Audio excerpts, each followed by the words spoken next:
مولانا ومولا الثقلين جد الحسن والحسين أبي القاسم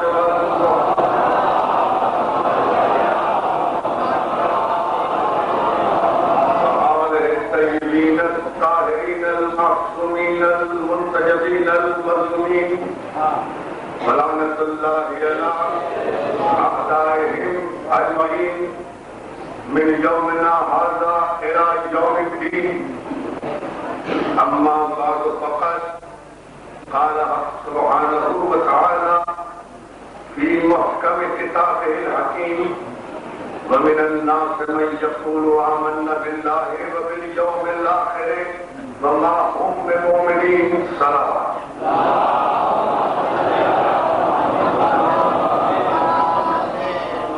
حاضرین گرامی قدر، بزرگان محترم،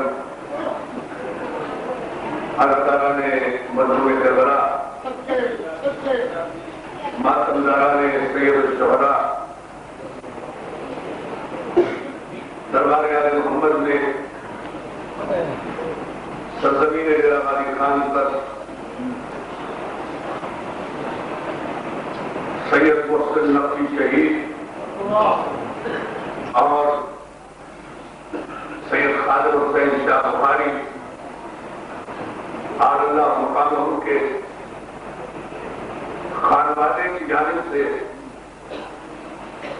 یہ عظیم الشان 3 روزہ سلسلہ مجالس الحمدللہ آج اپنے دوسرے مرحلے میں ہے اور ماشاءاللہ آپ حضرات مسلسل اس آستانے پر بیٹھے ہوئے ذکر علی کی بلا فصل عبادت سے سرفراز ہو رہے ہیں اور دنیا والوں کو یہ بتا رہے ہیں کہ علی والے کسی موسم میں، کسی ماحول میں، کسی زمانے میں، کسی دور میں، کسی رنگ میں، کسی آہنگ میں، کسی موڑ پر، کسی صدی میں، کسی سن میں، کسی لمحے میں، کسی حیات میں، کسی زندگی میں، کسی مزاج میں، کسی ماحول میں دشمن علی سے یعنی سپاہی یزید سے سمجھوتا کرنے کے نہ عادی ہے نہ سیرت ہے.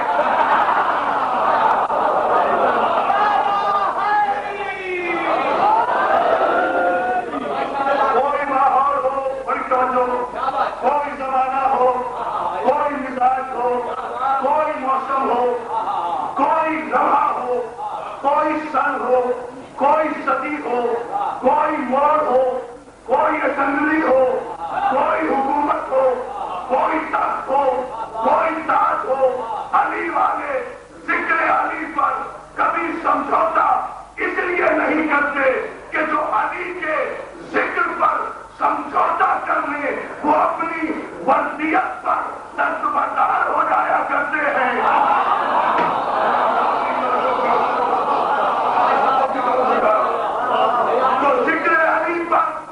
سمجھوتا کرنے وہ اپنی فردیت کا دستبردار ہو جاتے ہیں، وہ اپنے شجرے نسب کا انکار کر دیتے ہیں. اس لیے کہ تاریخ میں اللہ کا اقرار، اس کی توحید کا اقرار، نبی کی نبوت کا اقرار، آدم سے لے کر خاتم النبیین تک کی نبوتوں کا اقرار، ان سب کے اقرار کا تعلق یا دل سے ہے یا زبان سے ہے، لیکن علی کی ولایت کا تعلق دل اور زبان تک محدود نہیں ہے. علی کی ولایت کا تعلق شجرہ نسب کی شرافت سے ہے. اگر فردیت کے کھانے میں باپ ایک ہے تو سب کا مولا بھی ایک ہوگا.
نسبتوں سے اعزازی ماں بننا اور بات ہے، حقیقی ماں بننا اور بات ہے۔ جملے پر انہیں غور فرمایا، اعزازی ماں بننا اور بات ہے، حقیقی ماں بننا اور بات ہے۔ حقیقی ماں کا عقد بھی ہوتا ہے، نکاح بھی ہوتا ہے، گواہ بھی ہوتے ہیں، ولیمہ بھی ہوتا ہے۔ اعزازی ماں کا معلوم ہی نہیں ہوتا شادی کب ہوئی، بارات کب آئی، ولیمہ کب آیا۔ میں تاریخ میں یہی مثال دیتا ہوں، نسبتوں سے عزت ملتی ہے مگر کردار میں خیانت نہ ہو۔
اللہ مثال پیش کرتا ہے نوح کی بیوی کی،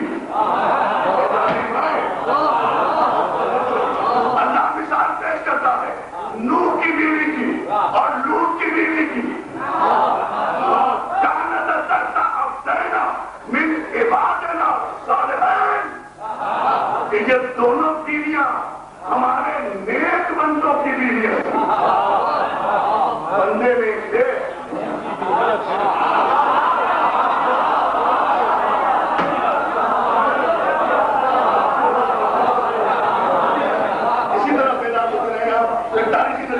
انشاءاللہ اسی وجہ سے میں آپ کی خدمت کروں۔ فخانتہما، یہ ہمارے نیک بندوں کی بیویاں تھیں۔ فخانتہما، اور پھر ان دونوں بیویوں نے ہمارے نیک بندوں سے خیانت کی۔ قرآن کے لفظ ہے فخانتہما، اور ان دونوں بیویوں نے ہمارے نیک بندوں سے خیانت کی۔ دونوں نے فلم جنیانہما من اللہ شیئا، اور جب انہوں نے خیانت کی ہمارے نیک بندوں سے تو ہمارے نیک بندوں کی سفارش بھی انہیں اللہ کے عذاب سے بچا نہیں سکی۔ اللہ مثال پیش کرتا ہے، اللہ مثال پیش کرتا ہے، پانے والے تو ستار النور ہے، پانے والے تو ہے تو بس پتہ ڈالنے والا ہے۔ ہوگی نوح کی بیوی غلط، ہوگی جناب لوط علیہ السلام کی بیوی غلط، ان کا تذکرہ قرآن میں رکھنے کی کیا ضرورت ہے؟ ہمارا کیا تعلق ہے نوح کی بیوی سے؟ ہمارا کیا تعلق ہے لوط کی بیوی سے؟ ہمارا کوئی تعلق نہیں، نوح کی شریعت پہ نہیں چلنا، لوط کے قانون پر نہیں چلنا، پھر ان کی بیویوں سے ہمارا کوئی تعلق بھی نہیں ہے۔ تو ان کا تذکرہ قرآن میں کیوں رکھ رہا ہے اور ہمیں کیوں کہہ رہا ہے کہ غور کرو، تفکر کرو؟ اللہ کیوں نہیں جانتا ان کی خیانت پر اگر کی بھی ہے تو قرآن میں ان کا تذکرہ رکھنے کی ضرورت کیا ہے؟ تو جواب یہی آئے گا، بے ادب مت بن، گستاخ مت بن، تو طرف پورے کلام الہی کو کیا جانے؟ ہم نے نوح اور لوط علیہ السلام جیسے انبیاء کی قائم بیویوں کا تذکرہ قرآن میں کر کے قیامت تک یہ حجت قائم کر دی کہ کسی عورت کا ہمارے نبی کی بیوی بن جانا کافی نہیں ہے۔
کرتا ہے، نوح کی بیوی کی اور لوط کی بیوی کی، یہ دونوں ہمارے صالح بندوں کی بیوی ہیں، خیانت ہوا، اور پھر ان دونوں نے خیانت کی، نوح کی بیوی نے بھی خیانت کی، لوط کی بیوی نے بھی خیانت کی، تو نبیوں کی صحبت، نبیوں کی سفارش، پاک صحبت، پاک سفارش بھی، کہتا ہوں اپنی ماں بہنوں کی عزتوں کی قسم کھا کے میں تاریخ نظر اللہ کے سامنے کہہ رہا ہوں، اپنے اپنے نصیب کی بات ہے، مومنین کی اصل تو یہ ہے۔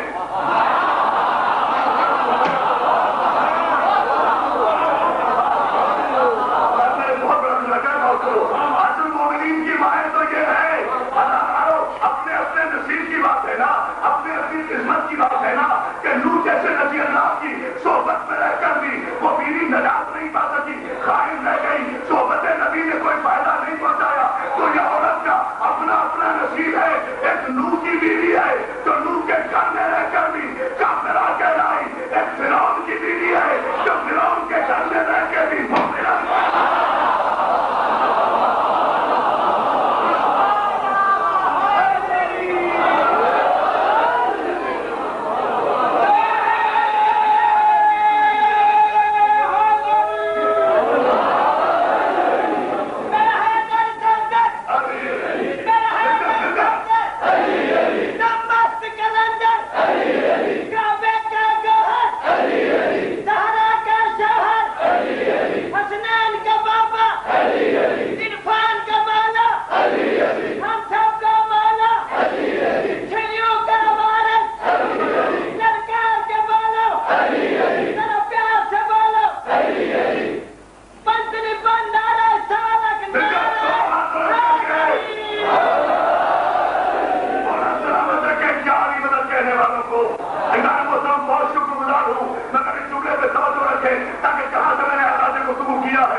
لیکن ایک جملہ میں چلتے چلتے عرض کرنا چاہ رہا ہوں تاکہ کل انشاءاللہ تفصیل کروں گا، لیکن یہ جملہ ضرور ذہن میں رہے دوستو، اور آپ کو سلامت رکھے، آپ کے انتظار کی یہ ساری سہمتیں اس جملے پر مکمل ہو جائیں گی۔ عزیزان محترم، یہ تاریخ کا متفقہ فیصلہ اور قرآن کی آیت بھی ہے، حدیث پیغمبر بھی ہے۔ قرآن نے قسم کھا کر کہا کہ والتین والزیتون والطور سینین وہذا البلد الامین لقد خلقنا الانسان فی احسن تقویم۔ گھبرانا نہیں آئے، نتیجہ جہاں ضرورت ہوتی ہے وہاں میں آیت پڑھتا ہوں۔ اس کے ذرا سا توجہ کریں گے، تین کی قسم، زیتون کی قسم، طور سینہ کی قسم، بلد الامین کی قسم، لقد خلقنا الانسان فی احسن تقویم۔ ہم نے انسان کو اعلیٰ ترین پیمانے پر پیدا کیا۔ شارح قرآن پیغمبر اسلام نے اعلیٰ ترین پیمانے کی وضاحت فرمائی، تشریح آیت فرمائی۔ اعلیٰ ترین پیمانہ ایسا تقویم کیا ہے؟ ایسا تقویم یہ ہے کہ کل مولود یولد علی فطرت الاسلام، ہر بچہ فطرت اسلام پر پیدا ہوتا ہے، کہیں بھی پیدا ہو، کسی جگہ بھی پیدا ہو، کسی گھر میں بھی پیدا ہو، جب بچہ پیدا ہوا تو مسلمان تھا، جب بچہ پیدا ہوا تو مسلمان تھا۔ اللہ نے کسی انسان کی پیدائش میں کفر نہیں رکھا، یہ اس کا عادت ہے۔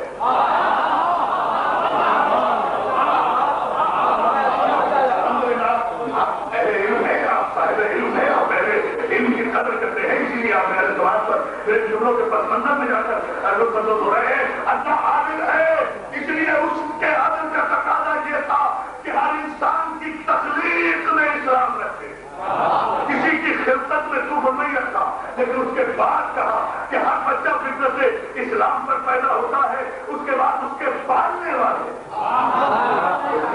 پالنے والے، اس کے پرورش کرنے والے، اس کے تربیت کرنے والے، اس کو پروان چڑھانے والے اسے اپنے جیسا بنا دیتے ہیں۔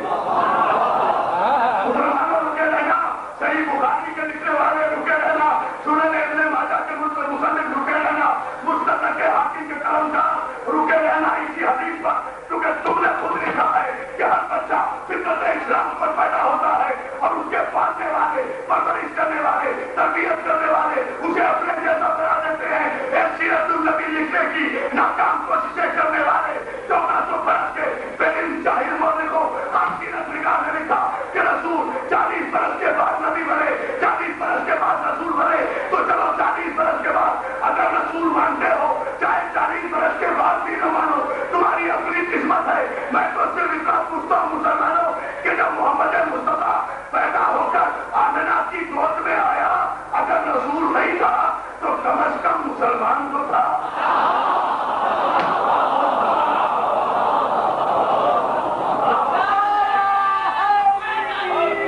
جب آپ حسین دے اعتراض محمد مصطفیٰ پر، جب آپ حسین دے ارے محمد مصطفیٰ پر، کیا آخری اعتراض نہیں آیا کہ معمولی سے بخار کی وجہ سے رسول کا معذلہ ذہنی توازن ٹھیک نہیں رہا؟ اعتراض رسول پر آیا تھا نا۔ حسین نے نوکے نیزہ پہ قرآن پڑھ کے بتایا اور بے غیرت مان دیا نا۔ معمولی سے بخار کی وجہ سے رسول پر ہجان کا فتویٰ لگانے والے تاریخ کے بدنصیب انسان، جس رسول کا بیٹا 72 لاشیں اٹھانے کے بعد نیزے بجا کر بھی ہجان نہیں قرآن پڑھتا۔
ہر بچہ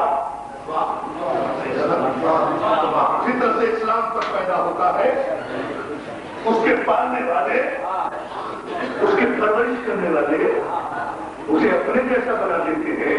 950 برس تک تبلیغ کرنے والا نور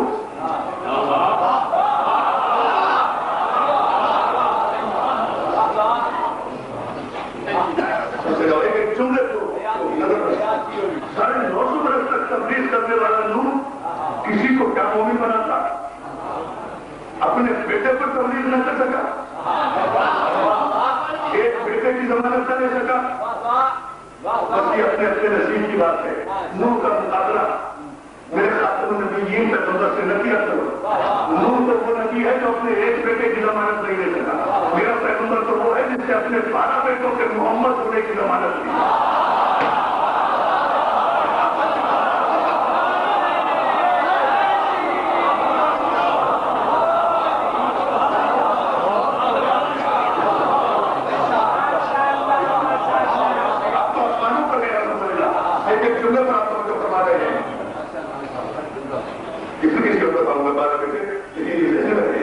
ساری کائنات میں کوئی انسان محمد مصطفیٰ کے علاوہ گزرا نہیں۔ آسما کہنے کرنا جب کسی بد نسل کو میری نبوت پر شک ہو، میرا ہر بیٹا محمد ہوگا، اپن بھی محمد ہوگا، اوسط بھی محمد ہوگا، محمد ہے محمد۔ یہ نہیں کہا میرا ہر بیٹا نیک ہوگا، نمازی ہوگا، غازی ہوگا، نہیں، محمد ہوگا۔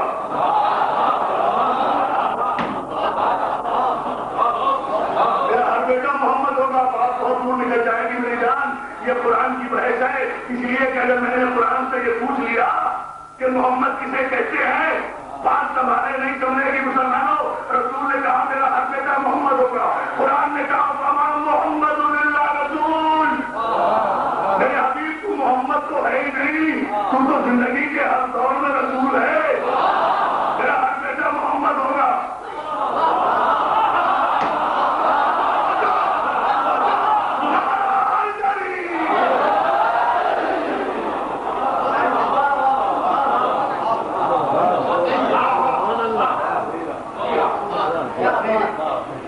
رشتے علی کی کا اعجاز یہ ہے کہ ذہنوں کو دعوت فکر ملے.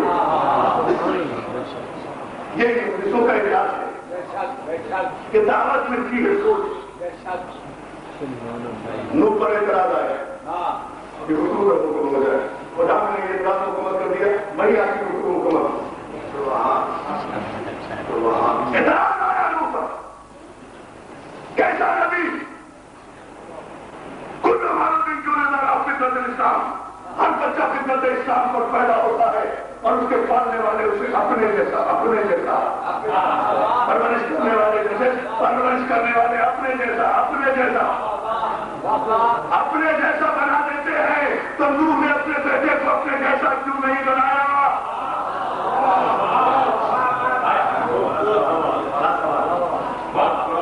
آسان نہیں ہے نمبر پر یہ جملہ چھیڑنا، یہ بات چھیڑنا، لیکن اعتماد علی دیتا ہے. اعتراض آیا. اعتراض ہوتے ہوتے بادشاہوں کے دربار سے ہوتا ہوا، مامون رشید کے دربار سے ہوتا ہوا، سلسلہ عصمت و طہارت اور نیابت محمد کی 8ویں منزل سے پہنچا.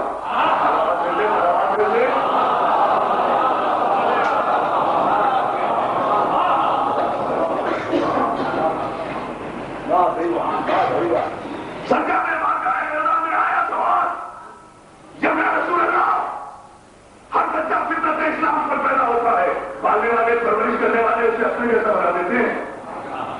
تو جناب نوح پر اعتراض ہے، آدم ثانی پر اعتراض ہے. نبی اللہ جو ساری دنیا کا نجات دینے والا ہے اپنے بیٹے کی پرورش نہیں کر سکا. یہ ہے اپنے باپ کا محمد. مسکرا کے فرماتے ہیں 950 برس تبلیغ کے دن ہیں جناب نوح کے. 950 برس میں صرف 360 دن گھر میں رہے ہیں.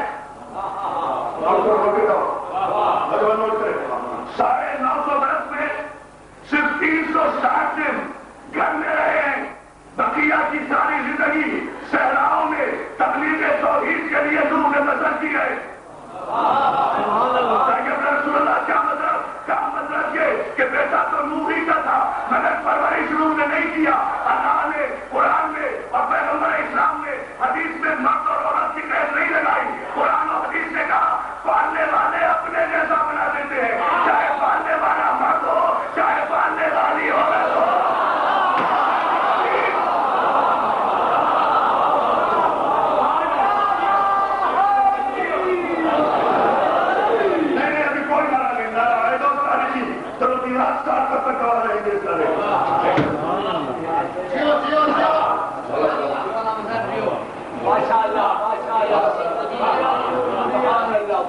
شرط نہیں ہے مرد اور عورت کی. نوح نے پرورش نہیں کیا کنان کو، نوح کے بیٹے کا نام. نوح نے پرورش نہیں کیا اپنے بیٹے کو، پرورش کیا نوح کی بیوی نے. اسی لیے قرآن نے نوح کی بیوی کا تذکرہ کیا کہ وہ خائن تھی، کافرہ تھی. کیسی کافرہ تھی؟ ایسا کافر تربیت دے دیا تو معلوم کیا ہوا کہ پیدائشی طور پر کوئی کافر نہیں ہوتا. پالنے والے چاہے باپ ہو یا ماں ہو وہ اپنے جیسا بنا دیتے ہیں. اگر آپ کو سارے پاکستان میں سپاہی یزید کافر نظر آئے تو سمجھ لو پیدا تو بدبخت مسلمان ہوا تھا. ماں باپ کافر تھے جنہوں نے آدم کافر بنا دیا.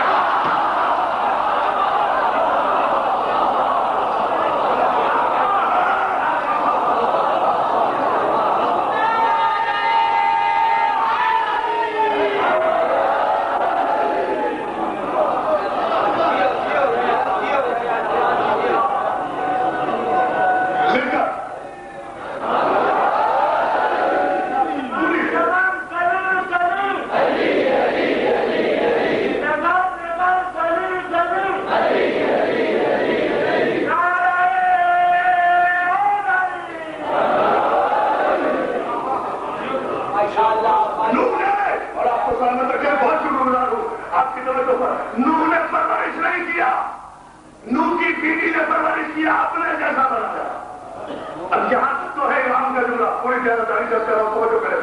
یہاں تک تو ہے میرے معصوم کے جملہ. یہاں سے آگے میں آپ کے ذہنوں کو آسمانوں کی معراج کرانا چاہتا ہوں ذکر علی کے صدقے میں کہ پھر بھی چلیے مانے پارا لیکن بیٹا تو نوح کا کہلایا. وقتی طور پر شرمندگی تو ہوئی ہوگی نوح کو.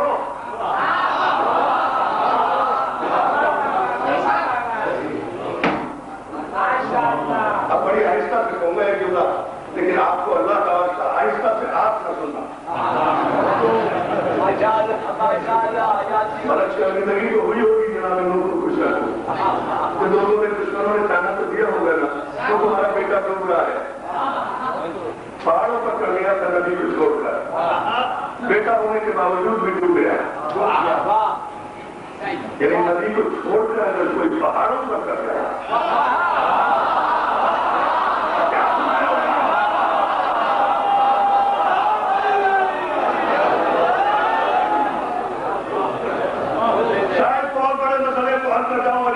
میں اگر آپ سے توجہ کی اور الحمدللہ آپ بڑی خوبصورت توجہ فرما رہے ہیں پھر بھی کچھ شرمندگی بجا رہے لوگ کو ہوئی ہوگی. شاید اپنے نبی کی خجالت کو دیکھ کر پوری توجہ میرے معافی زمین کو سمجھ لینا. اپنے نور جیسے نبی اللہ کی اس خجالت کو دیکھ کر کہ ان کا بیٹا گمراہ ہوا بیوی کی وجہ سے. بیوی کی پرورش کی وجہ سے بیٹا گمراہ ہو گیا. نور کو خجالت سے بچانے کے لیے میرا دل گواہی دیتا ہے. علی کی عزت کی قسم سے کہتا میرا دل گواہی دیتا ہے کہ نور کو شرمندہ ہوتے ہوئے دیکھ کر شاید اسی دن قدرت نے یہ فیصلہ کر لیا ہوگا کہ ہم اپنے نبی کو اتنا بھی شرمندہ نہیں ہونے دیں گے کہ اس کی بیوی کی وجہ سے اس کے بیٹے کے لیے نبی کو شرمندگی ہو. اللہ نے فیصلہ کر لیا اب قیامت تک ہمارے کسی نبی کے گھر میں اگر کوئی ایسی خیانت کار بیوی آ گئی اس بیوی سے ہم اسے بیٹا ہی نہیں لیں گے.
اس مضمون پر یہ چونکہ درجہ اس وقت میرے پاس میں نہیں ہے اس لیے میں جامع کوثر کی طرح سے نوجوان دوستوں کے دلوں میں انہیں دینا چاہتا ہوں تاکہ میں اپنے شہید بھائی سے محسن نبی کی شہادت کے بعد سے آج میں پہلی مرتبہ مجلس پڑھ رہا ہوں. آپ گواہ ہیں میں مجلس نہیں پڑھ سکا سوئم میں بھی مجلس نہیں پڑھ سکا رو رہا چیلوں پر بھی مجلس نہیں پڑھ سکا برسی پہ بھی مجلس نہیں پڑھ سکا. کیا کروں کس کے لیے مجلس پڑھوں ادھور انسان مجلس سے نہیں پڑھا میں روک رہا ہوں. بچے جو نہیں